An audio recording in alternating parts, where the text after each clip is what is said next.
көк тудың желбірегені жаныма қуат береді. Таласқа түссе жан мен ту, жан емес маған керегі. Көк тудың желбірегені. 1990 жылы 25 қазанда Қазақ КСР-ның мемлекеттік егемендігі туралы декларация қабылданып, 2022 жылдан бастап Республика күні ұлттық мереке ретінде қайта белгіленді. Республика күні Қазақстан егемендігін, мемлекеттілігін және тәуелсіздікке ұмтылысын дәріптейтін маңызды ұлттық мереке.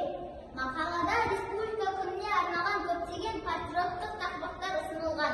Олар елдің егемендігін және болашаққа деген сенімін жырлайды.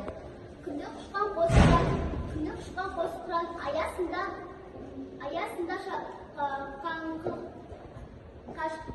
қалқынған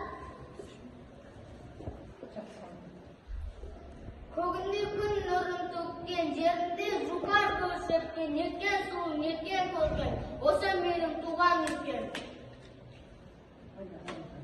Арыстандай айбаттым, жолбарыстай қайраттым, аспандағы байрақтым, қанша жұлдыз жайнаттым, қанша бұлбұл сайраттым, Қазақстан ардақтым.